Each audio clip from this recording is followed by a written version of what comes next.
Broadcasting. Hi, Founder fans. Hello, Matthew. Thank you for joining me. Thank you, everyone signing in. Welcome to Founder of the Day. Today we will be looking at the last few articles. Okay, I just showed up. I still can't tell whether or not I've started yet.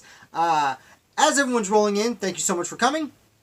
Let's talk about this week's Founders.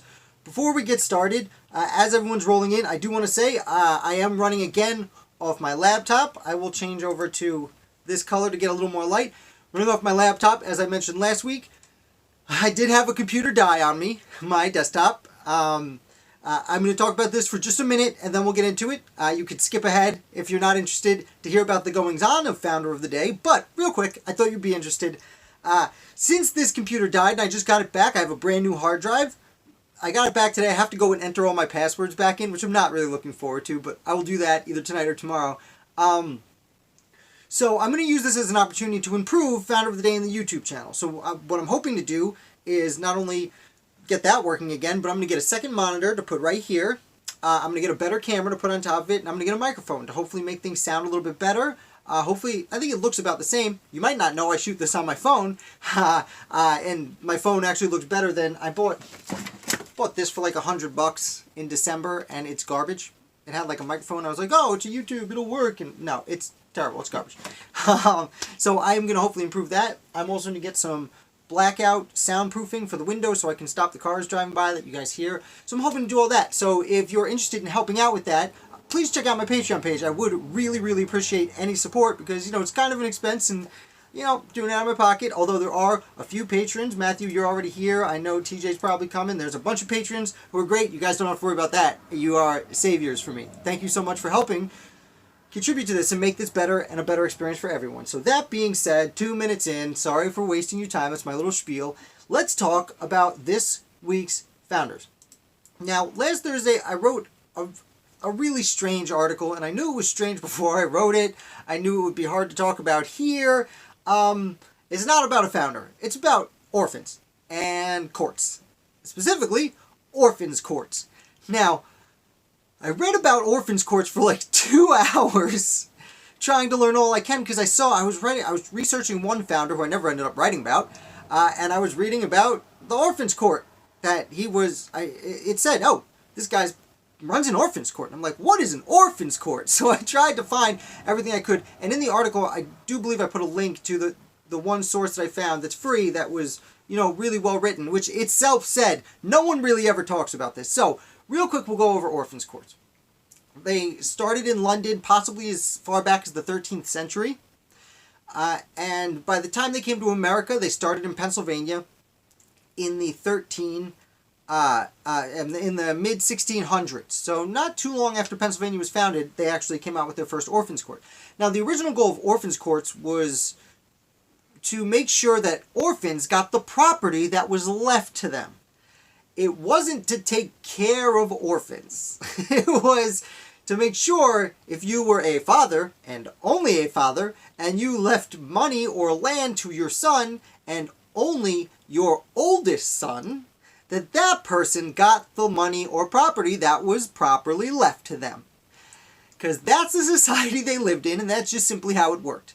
Now, over the ensuing 100 years leading up to the American Revolution, they did start to change what the orphans courts did. In fact, that's when they started adding things like custody and making sure the original orphans courts were protecting the children from unbecoming guardians who were taking this money and property for themselves. But that developed into not just custody, but actually giving guardianship to the right people, making sure that the person specified in the will to take care of the estate on behalf of the child was the one taking care of the estate on behalf of the child, and things of that nature. And they even got the abilities to issue warrants and compel people to appear as witnesses, and things that essentially turned it into what we would see as family court nowadays. In fact, from my understanding from my research, Pennsylvania and I believe certain counties, this was a county by county thing, Pennsylvania and certain counties in Maryland and Delaware also still call their family courts orphan courts. kind of as an historical acknowledgement more than anything else, but I thought this was fascinating.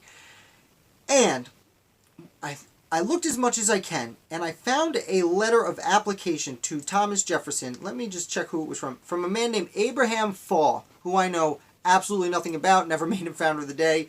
Only his name came up when I found a letter he wrote to Thomas Jefferson when Jefferson became president, and he was trying to apply to be, he references by the Assumption Law of Congress, referencing Alexander Hamilton's Assumption Plan. An Orphans Court is directed to be established in the county of Alexandria, and a judge is set to be appointed. Now, this Abraham Fall character was writing to Jefferson, hoping Jefferson would appoint him as Justice of the Orphans Court, which indicates to me that somehow connected with the Assumption Plan. I think this gentleman might be mistaken. It was probably a separate law, which I could not find. I ran out of time. Like I said, I was reading about this for actually longer than I usually research founders, which is why I had to write about it. I spent a whole day researching it. But it indicates to me that these orphan courts were so important that they were actually established under the federal courts. I would think it was part of the Judiciary Act of 1792. 1789 is the first Judiciary Act, but there was like an addendum act that I think was 1792. Forgive me if I don't know that exact act. I don't know all of the laws passed and all of the dates of the laws. You will forgive me, I assure you. But I thought it fascinating that this seemingly obscure orphans court from the 1600s, by the time of federalization under the Constitution, it was so important and acknowledged to be such a necessary means of passing down the hereditary land, which was oh so important to these founders to keep status with your oldest child, if you were a guy, and so was he, and that it became federalized. So let me know if you have any questions about orphans courts. I don't know if I can answer them. It was a fairly complicated subject, pretty tough to narrow down. But if not, thanks for coming. Hit like. Let's move on to Friday, where we've been talking about Anti-Federalist Fridays, as you know, I'm sure. Oops, shook the camera, sorry. You know, I've changed from Federalist Fridays to Anti-Federalist Fridays, and we are, this is the first of, the third week I wrote one, and it's the first time one of our Anti-Federalists, I could tell you who they are. His name was Samuel Bryan. Now, he wrote the Letters of Sentinel, and I do want to interrupt here. Most of them was Samuel Bryan. Some of them might have been George Bryan, and others may have been Eleazar Oswald, who we actually talked about a few weeks ago. And I stumbled onto Oswald when I was researching this. He was a publisher of, I think it was the Philadelphia newspaper. I think it was the Independent Gazetteer was the pronunciation of that newspaper. And that's the one that printed Samuel Bryan's articles. So Bryan, his father, George Bryan, was actually a leading revolutionary. I believe he was an early president of Pennsylvania during the Revolution, so like his dad was high level. Samuel didn't participate a lot in the Revolution itself. He took on some odd jobs, and this would basically be the calling of his life, is he would work for, not elected to state office. He was hired to certain positions, certain secretary positions and clerical positions, because he was in circles that approved of his ideas, but he just couldn't get the people to vote for him, apparently. So this includes his time. He became a leader of what became known as the Constitutional Party. Now follow me here. This is tricky. Pennsylvania, most states had political parties within the states, and they were different. It's not like today where, like, you know, New York has the Democrats and the Republicans, and South Carolina has the Democrats and the Republicans, and California has the Democrats and the Republicans. No, it's like every state had different parties. So in Pennsylvania, one of these parties was called the Constitution Party. This party did not like the United States Constitution. Okay, come with me here. So, at the same time that the United States Constitution was created, several states were also considering changing their current constitutions and creating new ones. Pennsylvania was one of these, because when the American Revolution began and independence was declared, every state created its own new government. Pennsylvania's was very interesting.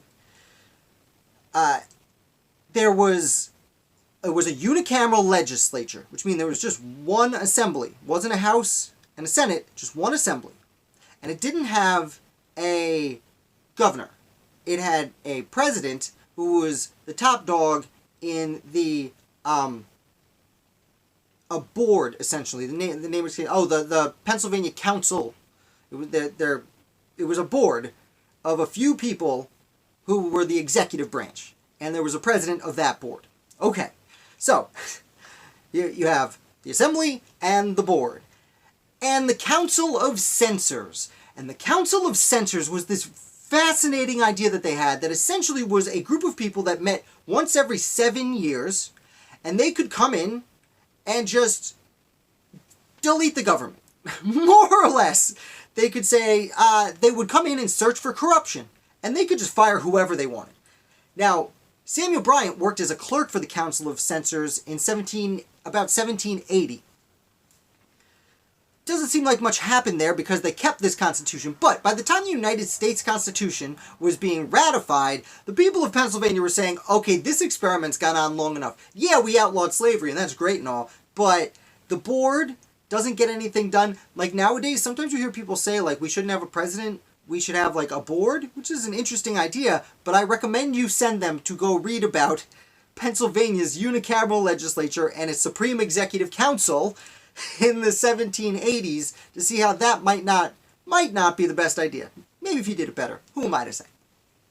But Bryan works with this Council of Censors. Years go by, they're starting to ratify the Constitution, and Pennsylvania decides we're going to have another constitutional convention, a state constitutional convention, a year after the ratification of the United States Constitution. But the Constitution Party of Pennsylvania was for the current Pennsylvania Constitution. They didn't want to change this crazy government they had. The Constitution Party liked this. They also liked the Articles of Confederation and didn't like the United States Constitution. Just to rephrase, Pennsylvania's Constitution Party didn't like the United States Constitution. It liked the Pennsylvania Constitution. Sorry to spell it out for you like that. It's complicated. Not as complicated as it sounds, complicated enough. So, Samuel Bryan was the leader of the Constitution Party. So when this new U.S. Constitution came around, as the Constitution Party liked the Articles of Confederation, he became a leader against the United States Constitution. And he published, for several months, the Letters of Sentinel. Now, I forget the exact total number he came up with. It was a lot, because he published, I believe it was 18 or so articles against the Constitution, and then published a bunch more. Ended up being 24 articles against the Constitution. Obviously, that didn't work out for him. And he published another 69 articles after the Constitution was ratified, instructing why there should be a Bill of Rights. So that is like 80-something articles. I had the number in here. I can't remember. It was a lot of articles. More than there were Federalist Papers. Now, Sentinel wrote enough and was making a big enough stink about things that his arguments are addressed indirectly on several occasions throughout the Federalist Papers. Because he was augmenting some of the most important discussions and criticisms of the United States Constitution. And that's why Hamilton especially, but Madison also, felt such a need to directly, not reference, they didn't like to reference the people that they were arguing against. Only a few times, and that was usually Cato, who we have not gotten to yet, who was probably governor of New York, George Clinton, who they really needed to reference. So, Bryan does this for like a year and a half. I should also mention that when Pennsylvania ratified the Constitution, it was one of the earliest ones, there was dissent. And there was a publication called The Dissent of the Pennsylvania Minority. Now that, spoiler alert, was probably also written by Samuel Bryan. Spoiler alert is, this Friday we're going to be reading about it. I will be writing about the dissent of the Pennsylvania Minority. So now you know, you're welcome. And that is essentially it. After this, he kind of went into, not obscurity, but he would again bounce around from higher job to higher job until eventually he was hired as Philadelphia's Register of Wills. And he spent about 20 years as Register of Wills in Philadelphia until his retirement and death shortly thereafter. So that is the Letters of Sentinel. I didn't get too much into the letters because there's so many of them. Again, as I've said before, the Federalist Papers I did one at a time all the way through. Can I really spend a year and a half just talking about the Letters of Sentinel? I mean, yes, I could, but no one wants that. We don't want to do that. We've already talked about the Federalist. So, we are going to move on. I'm going to check. Any questions? No questions? Okay, just a few of us today. That's all right, guys. Welcome aboard. People will watch afterwards. You can't make it every Wednesday. I understand. It's difficult for me to get here. Let's talk about Stephen Higginson. Real quick, sip of water. You know the drill. I'm talking a lot. Stephen Higginson was one of the wealthiest men in Boston when the Revolution broke out. He was a merchant.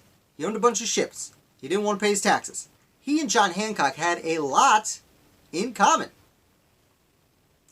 Difference is, John Hancock got on board a little bit earlier, and he went to Philadelphia and did all these important things, and then went back to, be governor. Now, Higgins, for his part, did hire privateers. He outfitted many of his merchant ships to be privateers in the war and fight for the Americans. He was a patriot. He did a pretty good job. He even spent 4 years himself as a delegate to the Continental Congress. Not quite to the level of John Hancock, but either way, Higginson goes back and he becomes friendly with Hancock's main rival, James Bodwin. I think it's Bodwin. Or it might be Bedoin, but I don't think it's Bedoin. I think it's Bodwin, but I'm probably wrong. James Bodwin. Hancock goes back to Massachusetts and becomes governor throughout the 1780s. That's really where his peak of his career is, even though we know him from the big signature. His number one rival is James Bodwin. Bodwin and Hancock essentially alternate positions as governor. But Bodwin takes over. Hancock is governor, and things look like they're about to turn into, I don't know, Shays' Rebellion. So he decides not to run for governor. Now, to be fair, he was always battling ill health at this point in his life, and that is the reason he gave, and we should, to a degree, take him at his word. He is the John Hancock. So he goes home, and James Bodwin becomes governor. And as soon as he's governor, Shays' Rebellion breaks out. Oh, great, this is tough. And then, after Bodwin suppresses farmers who not even can't afford to pay their taxes, but there isn't enough currency for them to use to pay their taxes, which is the heart of Shays' Rebellion. These veterans from the Continental Army come back to Massachusetts. They're like, we'll pay our taxes, but can we sell our stuff? And they're like, no. The wealthy elite over in Boston are like, no, you can't.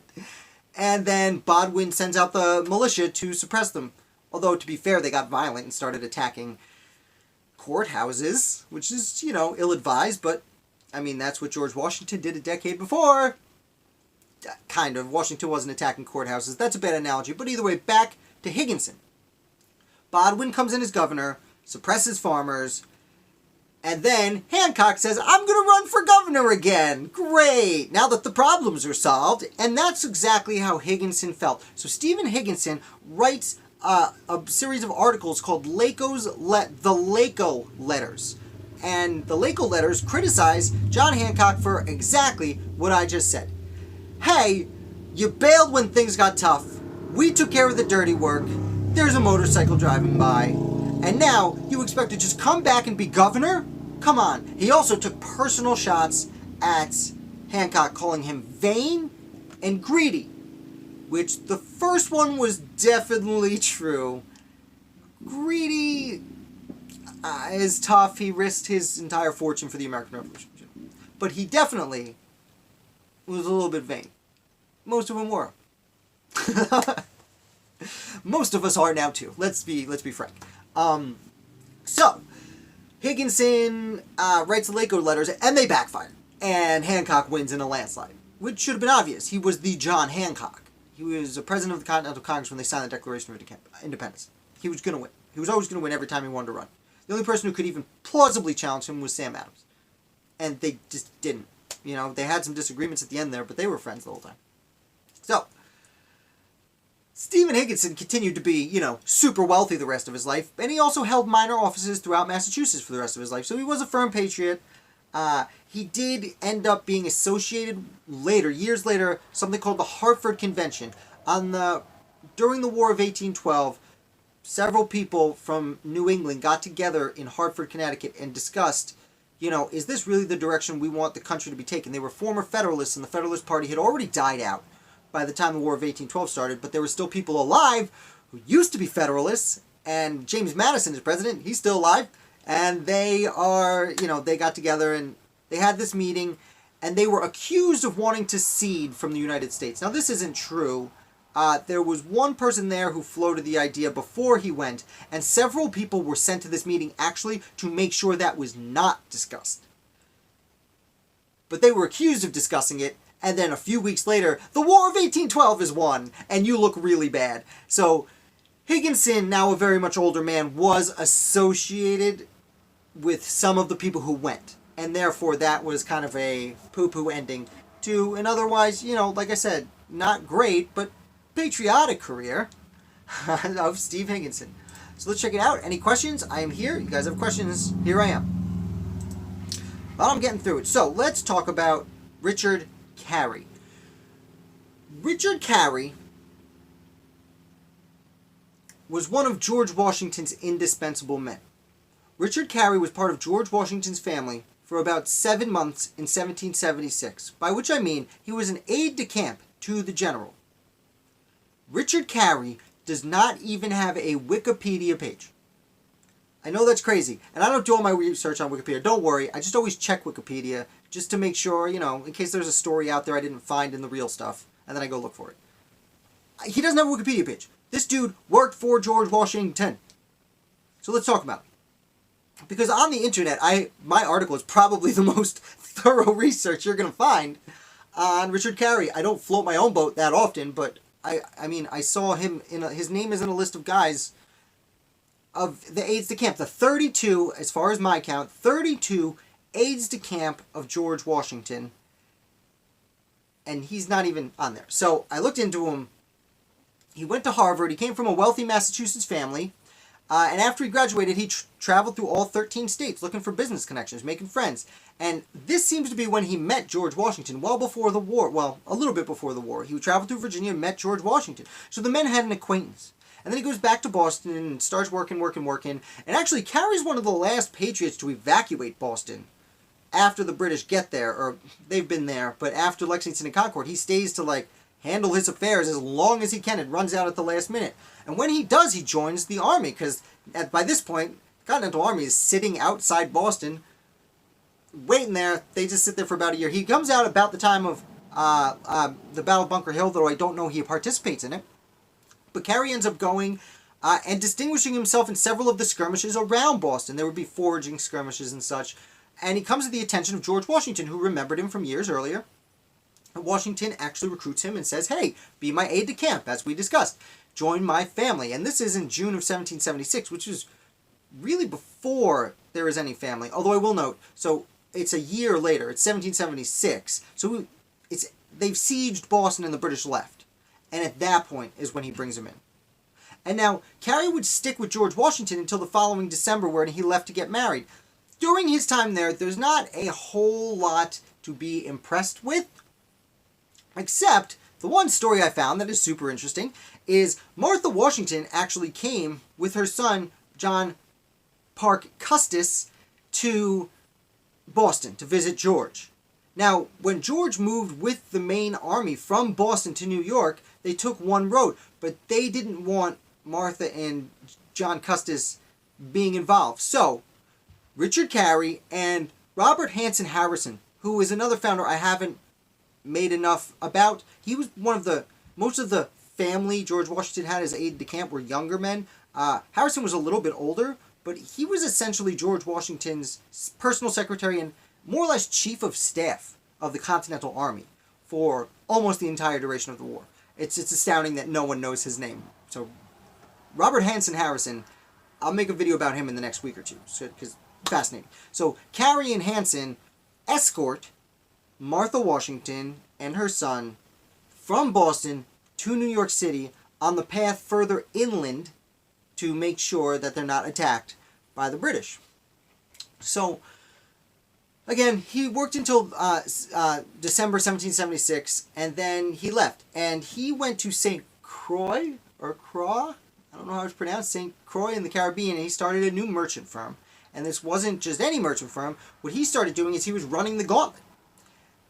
The British had barricaded the United States from the sea, so he would take his ships and just run past the British as fast as he could. They tried to sneak around him, but if they were seen, they would just gun it, try and get to the shore so that they could offload goods. Now, as opposed to many people who did this, like blah, blah, blah, like Williamingham, who we will be discussing in just a few minutes, he wasn't trying to help the Continental Army. He was actually selling it to everyday Americans. Now, this made him a humongous profit, but then again, most people who own boats made a lot of money off the Revolutionary War.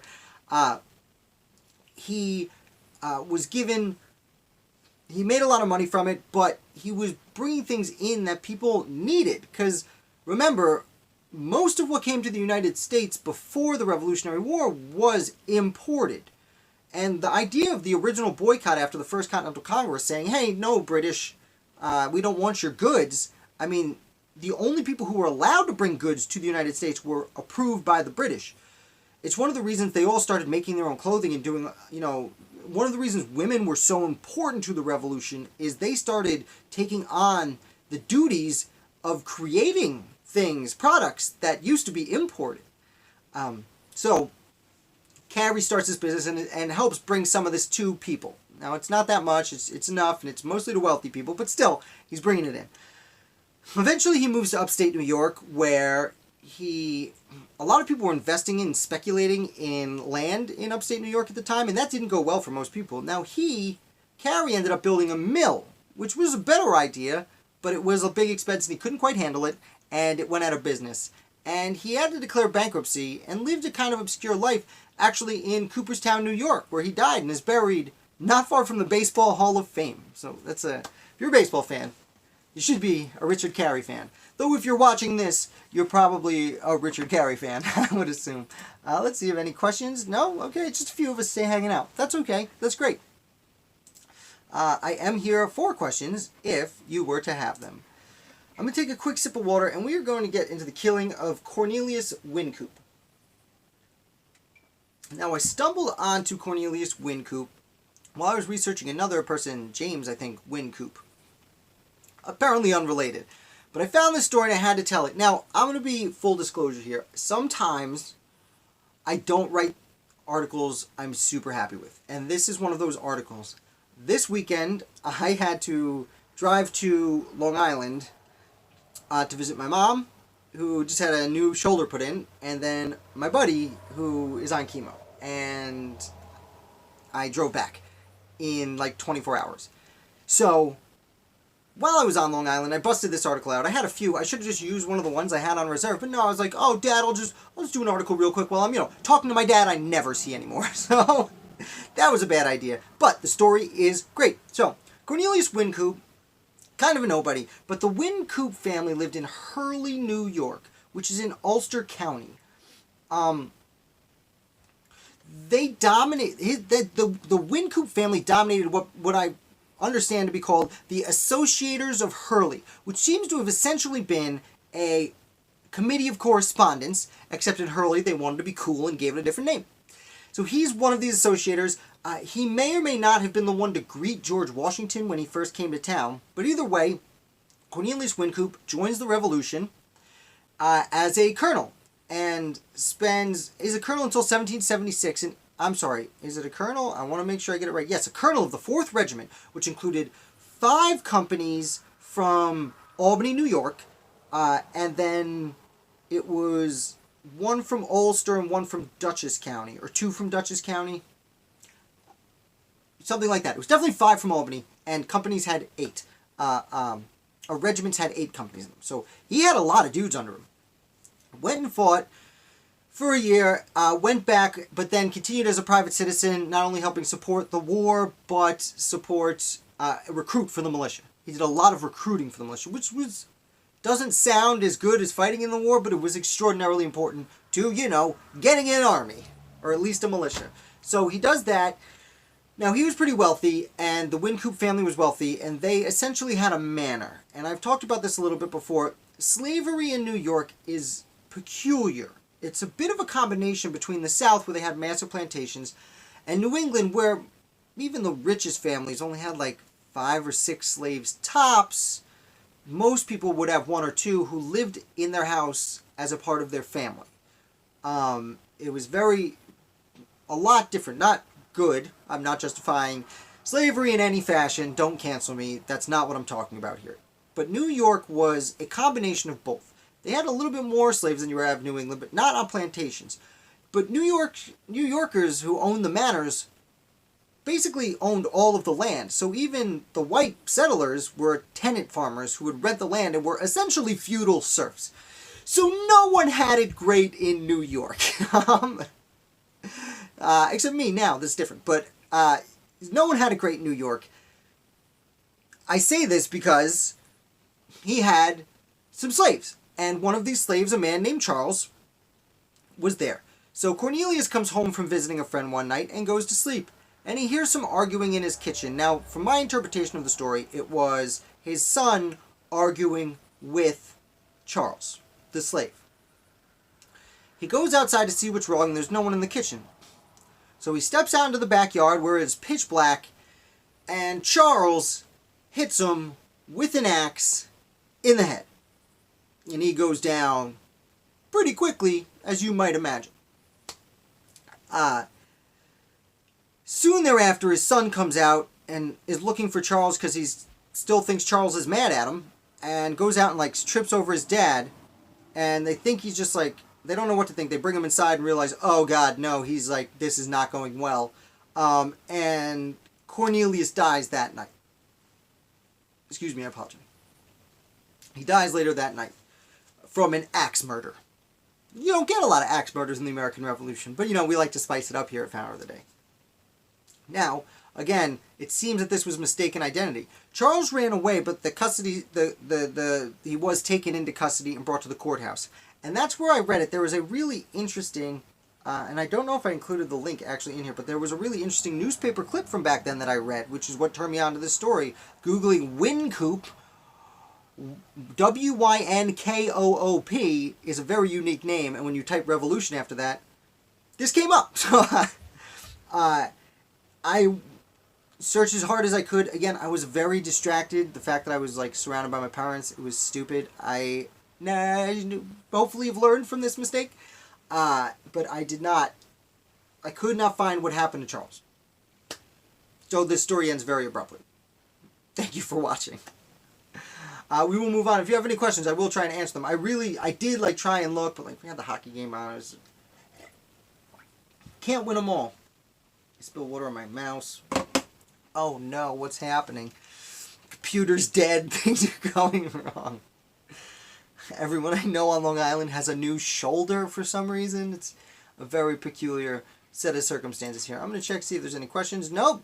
Okay, just us hanging out, having a good time. Let's talk about who's next. William Bingham. William Bingham. I looked it up.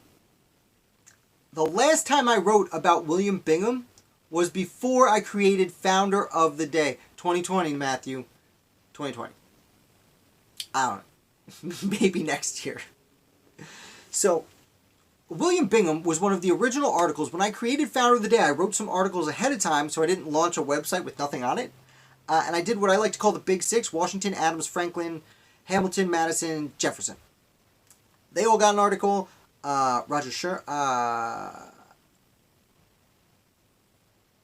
Robert Morris and John Jay got articles. And William Bingham. And I think Henry Wisner also. Those are the 8 or 9 articles that I launched the website with. If you click through the link, I put a link to that first article. It's really short. I was doing things very differently at the beginning. I wrote one paragraph and highlighted a few points, which honestly probably would save me a lot of time if I was really just being that generic about it. Still. But I like where things have gone now. I do a lot more research. I can talk more intelligently on these videos. That being said, 2.5 years later, I was driving back from Long Island, listening to the AmRev podcast, which I need to give a shout out to the American Revolution podcast. If you guys like the American Revolution, you need to check it out. It's free on like whatever mediums podcasts are free on. I listen on Spotify, for example, but I know he's on Apple, iTunes, and whatever. A gentleman named Michael Troy, who will be, not tomorrow, but a week from tomorrow, will be the person I interview about the American Revolution. It's a really great conversation because I'm talking to another person who's doing something about the American Revolution in modern media. I think you really enjoy it. And he's been doing it 3 years now, and he's like 170 20-minute episodes in, and he's only in 1777. I'm a few months behind. I was playing catch-up on my car ride. I can't recommend it enough. Like, I usually listen when I'm doing dishes and things like that. I bring it up because he did an episode where he briefly mentioned Williamingham. He acknowledges he mentions him longer than he meant to, but I said, you know what? I gotta do something when I get home tonight. Let's write about Williamingham. And I did, because Williamingham was probably the wealthiest man in Philadelphia, if not North America, when the American Revolution broke out. And what's interesting is he was only about 24 when, 18 plus 6. Yeah, he was about 24 when independence was declared. And already running one of the biggest firms in the country with, I believe it was called Morris, William and Bingham. His two partners were Thomas Willing and Robert Morris, who is famous for being one of the wealthiest men in the nation and one of the financiers of the American Revolution. Williamingham is surprisingly not so famous, which, side note, I was driving through Binghamton when I was listening to this article to get back home, Binghamton being named after him, but he never came there. He just owned that land. He owned a lot of land. Either way, what I focused on in this article is Bingham was sent by the Secret Committee. The Secret Committee was essentially the Committee of Foreign Correspondence when the Revolutionary War broke out, but they had to do it in secret because they couldn't be openly corresponding with France because France didn't immediately want to join the war. They had to correspond in secret. So, Williamingham was sent by this committee to Martinique. Martinique being an island in the Caribbean that was owned by the French. Now, while he was here, he did primarily two things. First of all, although France wasn't acknowledging America as an independent nation yet, they didn't seem to care if their colonies were, like, pretending it was. So, Martinique was a place that Bingham would buy supplies from the French and send them to America. No one seemed to notice. Well, the British noticed, but the French didn't care. Because, we told our colonies not to, but they won't listen. Britain, you know what it's like to have colonies not listen to you, right? It was essentially the argument going on. Like, wink, wink, nudge, nudge. They're in rebellion. You're going to be mad at our colonies because they sold some stuff? So, yeah, that's kind of what happened. But Bingham, more or less, by this point, Franklin was headed to France. Silas Deane and Arthur Lee were already over there. So they would quietly purchase things on credit from the French, from private French sellers, who would then ship the stuff to Martinique, where the official purchase was made by Williamingham, and those supplies would be sent to the Continental Army and George Washington. So Bingham was kind of a middleman in this situation. I call him an arms dealer because it kind of was being a middleman arms dealer. But, like, this was gigantically important, especially in the years leading up to France's actual involvement in the war. Williamingham was essential to keeping the Continental Army afloat, as close as it was to falling apart. He was essential to that. And furthermore, what he was doing in Martinique was he would write letters of marque. I always want to pronounce it marquis because I read it that way 20 years ago. Letters of marque, which was essentially a certificate that he was signing on behalf of the United States. Because he was more or less an ambassador to France. He was that wasn't his title, but essentially he was an ambassador to France in Martinique. He would write these letters of marque for private ship owners who wanted to be pirates but didn't want to break the law, and he would make them privateers, which, I mentioned it before, and privateers were just like pirates, except they were given an official certificate saying they could rob on behalf of a government. And Bingham was writing letters of marque on behalf of the United States. Many people took him up on that, and they would attack the British ships all over the Atlantic in the name of America. Now, the privateers would get to keep a lot of this money. The problem was that France hadn't recognized the United States. No one at this point had recognized the United States as a nation. So these letters of marque were essentially worthless, and the people who took them were essentially pirates, whether they would acknowledge it themselves or not. Fortunately, France would acknowledge America and join the war, and these people could be like, I was never a pirate. I had this letter the whole time. He would go on to do a ton of different things, Bingham, and I'm not going to get into his whole life. That's what we focused on this week. But he would be an early United States senator, and he would be one of those people who lost a lot of money speculating on land, and he would hold Federalist courts, as he called them, during the early federal period, which essentially we would call today a think tank. He was in Philadelphia while the government was in Philadelphia, and he would have these high-powered Alexander Hamiltons and Tench Tillmans and other really high-level founders who were Federalists come to his house, and they would brainstorm and be like, how do we do Hamilton things? How do we make a big national debt? I'm not going to get into it. I stay out of modern politics, even if I'm making fun of the founders. Except at the dinner table. Except to my kids. They get to know. They know Jefferson was right. I'm sorry. Let's see. Does anybody have any questions? I've said too much. Not yet. You guys have questions? Now's the time. We're running out of time. Because we are up to today's founder. I'm going to take a quick sip. Talk about another name that's like impossible to pronounce. Samuel Willis, or it might be Willies. It might be Wileys or Willis. W-Y-L-L-Y-S. W-Y-L-L-Y-S. I think it's Willis. That's what I'm going to say. The internet, I did like sound it out on the internet, and it gave me like 5 different options. So, I don't know. Samuel Willis was from Connecticut, and his family had been important for a very long time, and I will get to that actually in a little bit.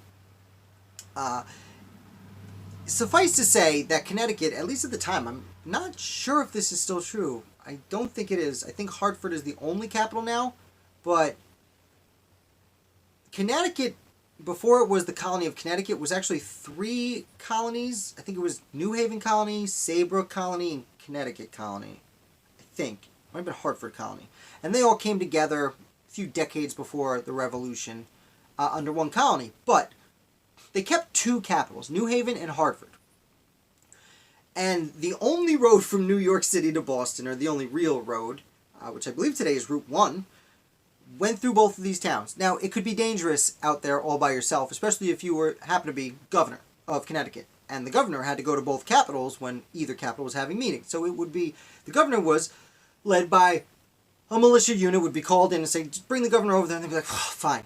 So they wanted to make a thing about it. And the gentleman, Samuel Willis, or Wileys, or whatever, Samuel Willis said, you know what, why don't we make a special guard? So it's an honorary position, and you should be proud to be the one moving the governor from capital to capital.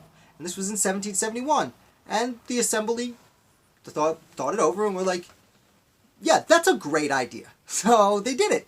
And they created what was originally called, let me make sure I say this right, it was called the Governor's Guard. Great. They created the Governor's Guard. The reason I had trouble with it is, we'll get there. They created the Governor's Guard, and the first captain was Samuel Willis. And he was the first person instructed in moving the governor from one place to another. Now, under a different name, which we were about to get to, that guard is still in active service today, technically. It doesn't really do this job anymore, but it is in charge of securing. It's essentially the Secret Service. To my understanding, I didn't look too much into it, because who cares about modern politics? 2020. But they're the Secret Service for Connecticut's governor, if you want to call it that, because they're not secret. I don't think. So that it is the oldest continually operating militia unit in the United States, is what I read. Now, there are certain older ones that are not always operating. There are older ones that can be called in, to my understanding, but this is the only one that's been constantly on duty for 200 and almost 25, almost 50 years. So, cool. Good job, Samuel Willis. Anyway, the reason I had trouble with the name is a few years later, they decided to make a second one. Because there was one in Hartford that would bring him there, but there was none in the other capital to bring him back, New Haven.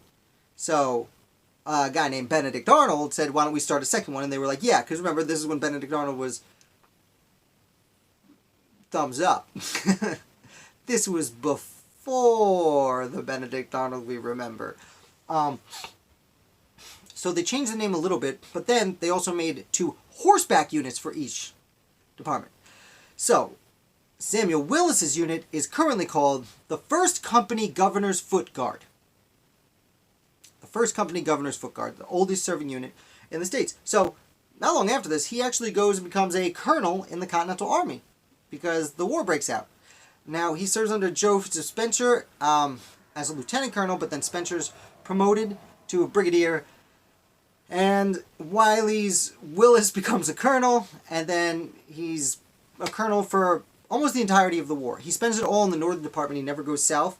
He does change hands to take over the 3rd Regiment and serve under Samuel Holden Parsons for a while. But other than that, he pretty much holds out for 6 or 7 years of the war. So, excuse me, I don't mean to, like, belittle it. Like, oh, he's just a colonel, we're going to blow by it. But he served in many, many battles, leading hundreds, if not thousands of men. Great guy. Then, and this I found way interesting, he ends up going to... Shake the table. Sorry, camera. He ends up going to politics, and in 1796, he is chosen as Connecticut's Secretary of State. He holds his position for 14 years and retires in 1810.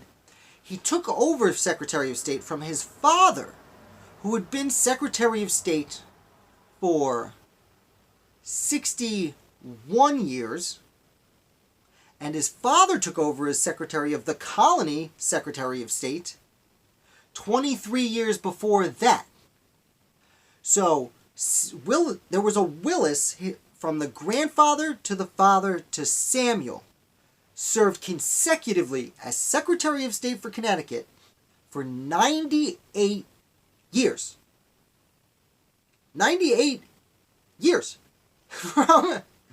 We're talking about 20 years before Georgia is settled until 2 years into James Madison's presidency. And part of me saying, why didn't he wait 2 more years? Obviously no one's kicking him out of his office. Why wouldn't he make it a rounded 100? He retired. He didn't die. He just bailed. And that's where we're going to end this week. Sorry to be a bummer. Oh, sorry, my collar's been broken this whole time. Whoa, an hour on the internet. Come on, Jay. Show some thumbs up. Bash or Burl. Yeah. Tell me about it. Tell me about it. So, thank you so much, guys. I hope you enjoyed this video. If you have any questions, now's the time. Leave a question. While we're wrapping up, I will say, don't forget, tomorrow I will have another video. I'm going to have an interview with Stephen Koss, who wrote The Fever of 1721. It's a fascinating book. I know you will like it. And we talk about a very young Benjamin Franklin. And the week after that, another interview, blah, blah, blah. Check out the Patreon page. I'm purchasing a whole lot of stuff. I could use the help. Those you are already helping, don't worry about it. I'm going to go, guys. I forget every week how we're going to end it. I guess we're sticking with round bottom. I should change it to I'm your obedient and humble servant. But we'll stick with round bottom. So, see you tomorrow. Round bottom. Is it over?